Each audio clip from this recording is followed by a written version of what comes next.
I am the Sci-Fi Channel. Saturday, I will project your cinematic dreams in the dimension of movie magic. At 7, technology runs amok. First engineered to protect, reprogrammed to kill.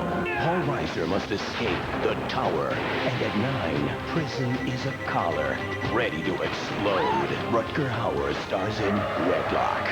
Sci-Fi Channel Weekends of Wonder. Saturday. Come with me. Connect with Sci-Fi Entertainment Magazine, the only magazine from the world's only network dedicated to science fiction. Escape into a world of infinite possibilities. Discover the secrets of Hollywood's top movie makers. Meet the creators who turn fantasy into reality. Call 1-800-77-SCI-FI now. 1 year, 9 incredible issues at one low price. Call now to subscribe at 1-800-77-SCI-FI. Sci-Fi Entertainment Magazine, the authority.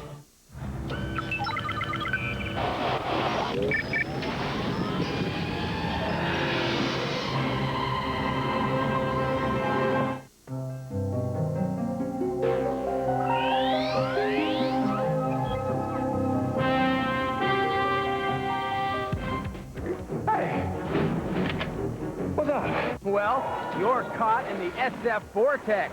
So stay put, and we'll tell you what's happening in sci-fi entertainment. I'm not going anywhere. Good, because the demons on Highlander might get to you like they did Duncan MacLeod. His mind is really spinning. I'm not insane. Whatever, Mac. Let's see what Babylon 5's Garibaldi's plans are for defending the station. I'm gonna fight in my own way. Well, then maybe you'd like to join us when we tackle those big-budget movies. Does Hollywood really think a high price can save a crummy story? That's the topic that's sure to explode in the war room. So, without further ado, let's get started. We'll take it from here.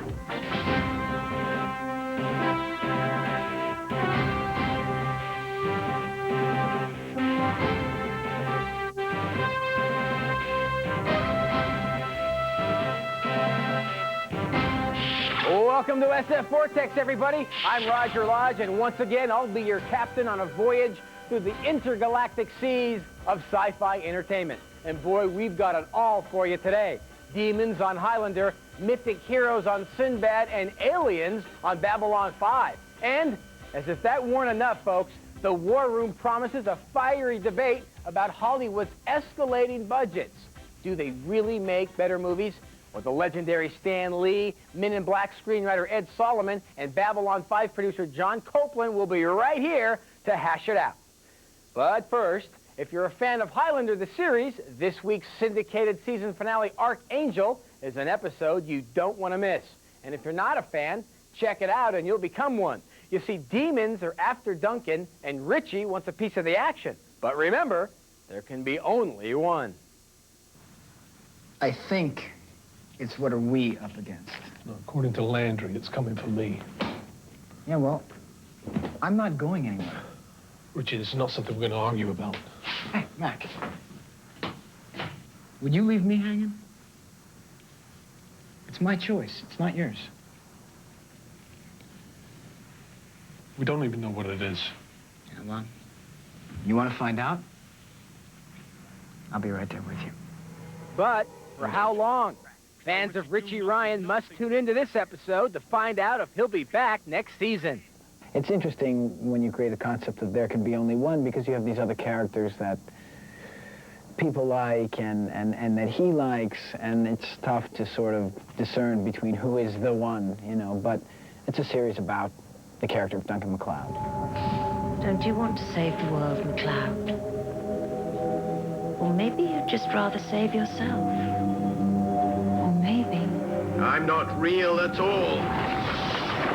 Duncan is convinced that demons are after him, and he may have finally been lured into a trap that he can't get out of. What the hell are you? I am Sex. And Ayman. I am everything your people call demons and devils. I am anger. I am the dark. I bring chaos and fear, doubt and anarchy. I existed before time began, and I will exist when time is ended. For you, all that matters is that you cannot stop me.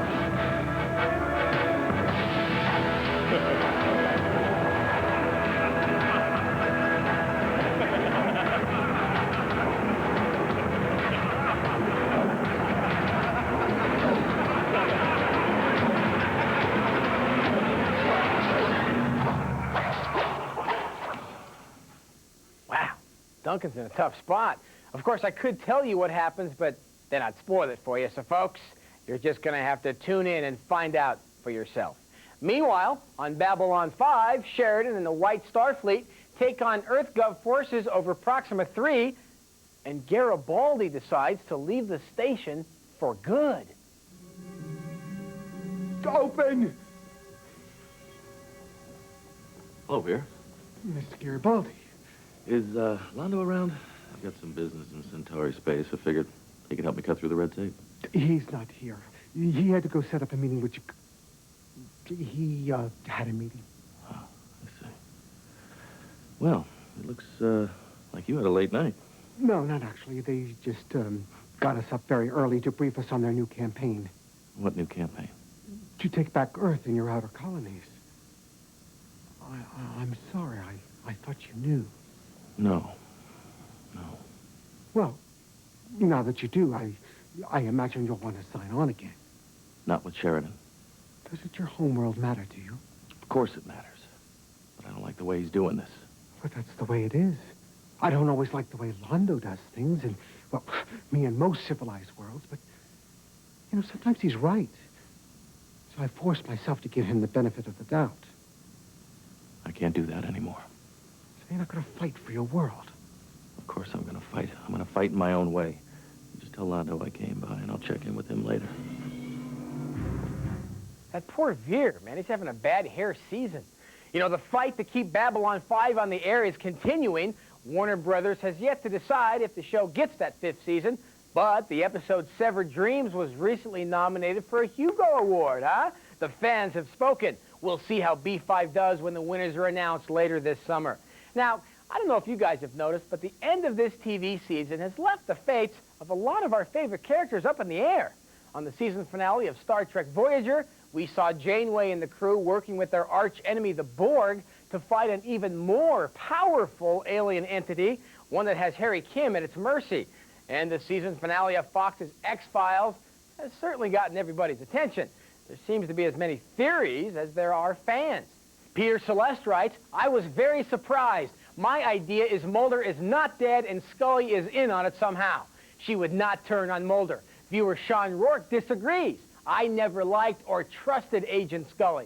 Well, we all know that David Duchovny has another year left on that huge contract of his, plus the movie, so odds are that Mulder does return, but the big question is, folks, how? Email us with your theories, and we'll see if we can outguess Mr. Carter.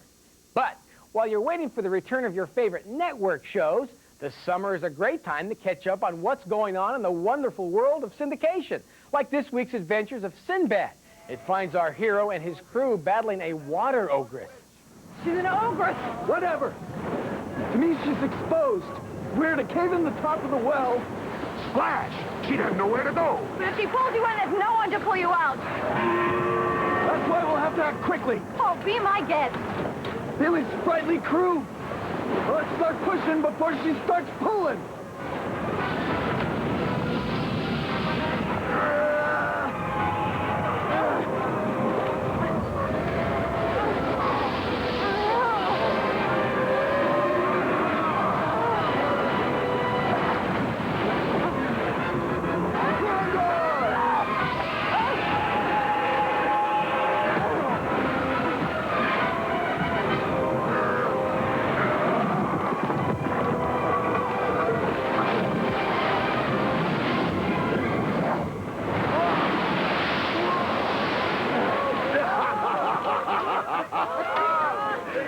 Looks like the drinks are on us. Hey, do you think she knows the alien from the abyss? Don't touch that dial, folks. When we come back, we will be in the war room, and we'll be talking about movie budgets. Are the studios spending too much on effects when they should be more concerned with their writing? We'll find out when SF Vortex returns.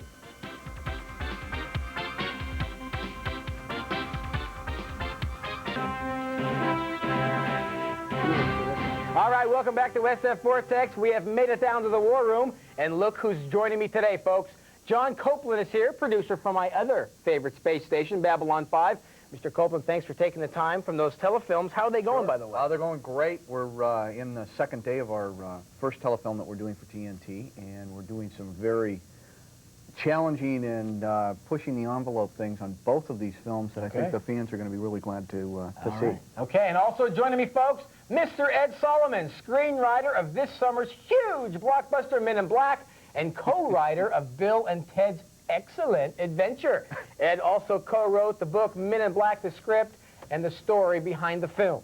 And let's face it, folks, my other guest needs no introduction. He is the one, the only, the legendary Stan Lee, creator of Spider-Man and many other classic Marvel comics. Welcome, gentlemen.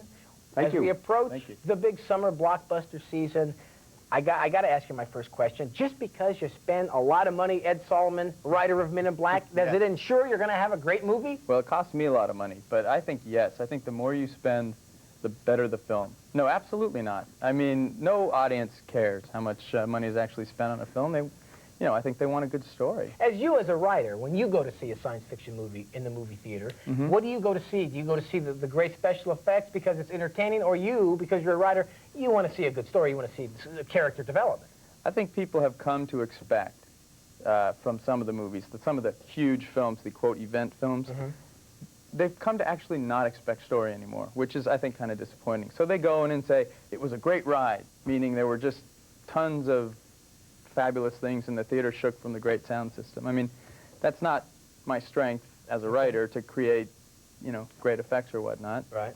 Okay. I just go to enjoy, I think, the intention. If the intention of the film worked out, if the intention was to make a great big roller coaster ride and I pay money to go see it, I want a big roller coaster ride. John Copeland, do you want the big roller coaster ride? Well, I think that the roller coaster ride can be a fun time waster on a hot summer day. But I agree with Bill that some of these great event films are really the characters are becoming almost like icons for characters. And to me, it seems like this is something that has happened from all of the computer games that are out there. People are used to playing through icons and seeing experiences, and the experience becomes just as entertaining as a compelling story.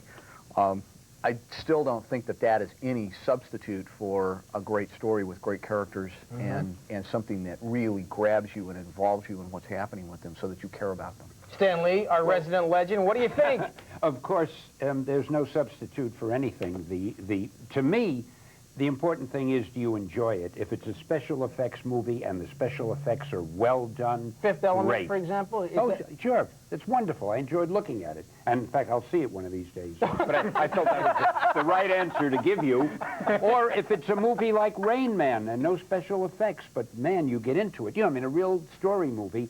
They're both good. There's a place for both of them. It's like you like ice cream or chocolate. I'm a glutton. I like them both. Right. So, Ed Solomon, when you go to a movie and there's a lot of special effects, is that kind of like a smoke screen as far as, like I said before, the character development, the story? Because I'm just going to enjoy it and have a nice ride, like you put it, have a nice ride and just join the cast and go on this whole adventure with the Well, rest I think it's all about storytelling. I mean, if you tell the story, directing is storytelling. Special effects are storytelling. It's all adding to the story. You know, what helps the story? I don't think an audience goes to a film saying, is this worth $200 million? I mean, they go say, is this worth $750, you know, or $2, you know? And I don't by any means pay attention to, you know, what it costs or not. But it's funny, even though you say the audience doesn't go there saying that, and I'm sure they don't, people have become so wrapped up in the cost of movies because the media keeps throwing it at them. I mean, I guarantee when Titanic finally opens up, the first comment any member of the audience is going to make is going to be, well, I didn't think it was worth $200 million, or, man, I don't know how we did it that cheap. But it'll be the money they talk about. Absolutely. Well, there's been so much buzz about it with the Titanic watch. It'll have a huge open, regardless of what the final costs are or not. Whether it's got the legs to continue with that because of the story, or ultimately whether, as Stan said, whether it's entertaining. It's, you know, a show like Jurassic Park, which, you know, had wonderful effects, moved along like a roller coaster, as Roger said some of the big event movies do. It was still entertaining, but as far as a story, it was not a great story. Similarly, and sorry to interrupt you. It's quite all right. No, you're not. As my counterpart, Bill, I tend to interrupt. Similarly, a lot of real pieces of crap, if I may say so, get critics loving them because they were made inexpensively. Right. You see all these films that if you know they were actually made for $20 million, you'd go, it stinks, but because some lame hack goes out and makes a movie with some 16mm camera and it only costs $30,000 or $400,000, people think it's really good. John Copeland, do you think a movie like Waterworld, for example, I'm going to go on record as saying the movie wasn't that bad. But if there wasn't so much press about how much a movie, the critics couldn't wait to pan it. Well, you know, it was not that bad, but you know, at the same time, I felt like it was a little bit like a Chinese dinner. I mean, I was kind of like over it before I was out of the theater. I felt like there was something missing. I did not get really wrapped up in the life or death struggle that was going on. Right. Okay. All right. Well, I'm sorry to interrupt you there, That's John, but I fine. got to take a break. Don't go anywhere, folks. When we come back, there is much more in the War Room when SF Vortex continues. See you in a minute.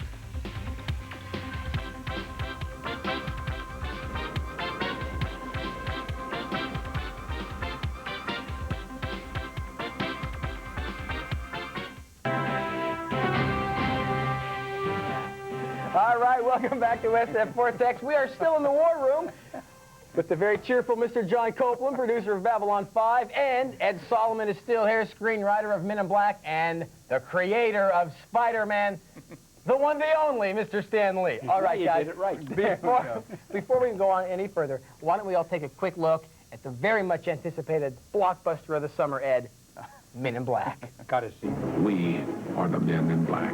You know what the difference is between you and me? I make this look good. Dad, we have a bug. I knew it. This is an alien, and you guys are from some government agency trying to keep it under wraps. No. I'm gonna count to 3. He'll do it, Jeeves. 1. I'm telling you, that man does not look stable. 2. He's always crazy. Why don't you get a massage or take a cruise? 3.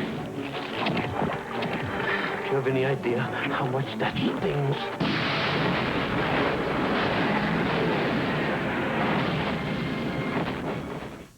Wow, I cry every time I see that. You sure write good explosions. That is terrific stuff. Now, when you're writing a movie like Men in Black, are you writing, when you're writing, are you thinking specifically the actor, or do you let the character dictate which way you're going to go? Normally the character. You just write. And then when, of course, you get an actor assigned to the movie, someone comes on, you then start to shift. But that's all if you're lucky enough to get into production. And any truth to the rumor that when you were writing, you were thinking of me, couldn't get me, so you went with Will Smith? Is that what happened? I think of you when I procrastinate. Okay. Now, Stanley, do you think... I thought you were going to say he's bigger, me. let me ask you, bigger the special effects, less so worried about the character? Well, it's a practical thing. The more money they spend on special effects, the less money there is in the budget to pay for high-salaried stars. Right. Sometimes you have a movie that's a high enough budget, you can get them both. I think the audience doesn't care that much. If it's a movie they want to see, if it's an event-type movie, then they go to see it, like Twister or Independence Day. But if it's the type of thing that it's the sort of plot they've seen before, then it better be some actors they want to see. John Copeland, is it like that in television as well? Well, I think that the effects and the stature of your cast are independent of each other. I think that it's what the story is, the entire piece. There certainly have been a number of television series that have started out with unknowns. I mean, look at X-Files. Who knew who David Duchovny was, or Gillian Armstrong? Exactly. Who knew? The same with movies such as Twister, Independence Day. They had big effects. They didn't have such big stars. But you know, it's really just up to what the script calls for. I think, you know, cinema is still a fairly new medium, so Star Wars comes out and people suddenly go from watching great films without effects to watching films with huge effects, and suddenly people start to experiment. What can we do? And now, of course, with computer animation, computer graphics, you know... I don't think anybody is going to care who's in Star Wars. They're going to just want to see, you know, the new 3 ones that he's doing. They're just going to want to see those effects. I don't think anybody really cares who's in the sequel to Jurassic Park. They're going to want to see those dinosaurs. And luckily, they don't have to pay the dinosaurs too much. Exactly. You know what time it is, guys? It's time to go to a viewer letter. Let's get to it. Bill Beckman thinks, as a research scientist, I find that when a problem arises, it is best solved with innovation and ingenuity rather than just throwing money at it. Voyager's budget is much higher than Babylon 5's, but B5 is a far better show. John Copeland, I know you wouldn't disagree with that. No, not at all. But what's the difference? What is the difference? Well, I think that given our sort of like our economic challenge on Babylon 5, we've had to look at telling the story and doing our production in a slightly different way than has been done in the past. We have to look for innovative ways of achieving things. We certainly are not tied to limits of what we can do. The technology that we bring to bear in telling our stories, we found that in the last 4 seasons that we're really only limited by our imaginations. I love the work you do with shadow puppets and finger puppets and stuff. You know, you've noticed that. Oh yeah, it saves a lot of money and it's It excellent. certainly does. And I got- they're cheap. I got time for one more question. Stan Lee, what is happening over there at Marvel Comics? What can we look forward to? Well, the one thing I'll mention, because Ed is involved in it, is we're, among other movies, we're doing the X-Men. And Mr. Solomon is writing the script. In fact, he should be home writing it now. I'm Yeah, going what to are give you him doing hell here? for Get being home and here write. tonight. You know, you didn't check with me first. But it's pretty exciting. It's going to be a big movie. It's going to have big name stars, probably. It's going to have a big budget. It's going to have a lot of surprise special effects. Great director, Bryan Singer. Yeah, and a script by Ed. And it's great to work with Stan. Is I it mean, really? as curmudgeonly as he can be. Right. It is nice still You to want work to give with us him. any little hints, Ed? You're sitting home writing it. Give us a little hint out there what we can look forward to. Come on. Don't. Thanks for that insight, Ed Solomon. There you have it, folks. I got to get out of here. Mr. Copeland, before we leave, best of luck. We hope you're back for that 5th season. So Don't do we. go anywhere, folks. There's much more here in the Vortex when we come back.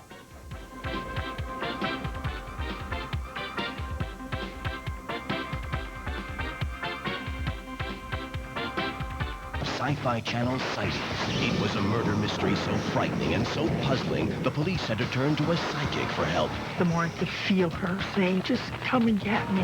Then, can eyewitness accounts of the Angel of Death change the way we view this legendary figure? Plus, This should have been laden with blood. follow psychic investigators as they attempt to rid this house of evil spirits. We bring you the facts. You make up your mind. Sci-Fi Channel Sightings, coming up next.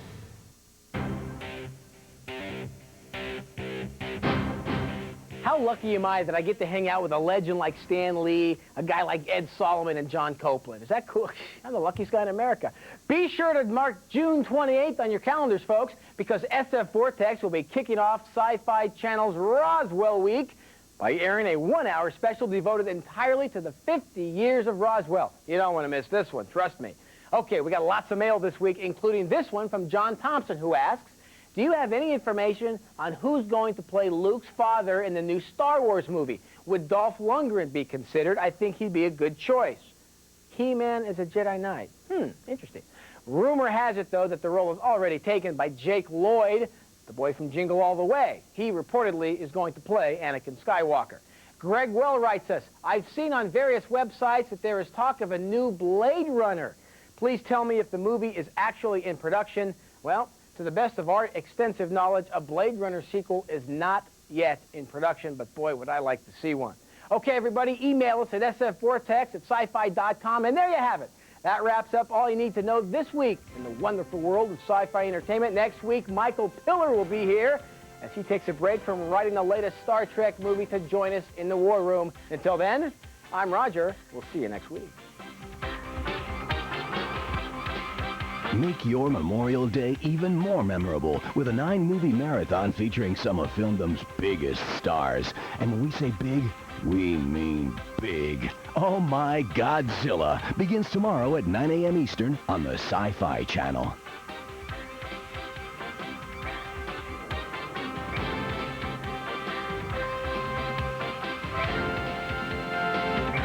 Each year, hundreds of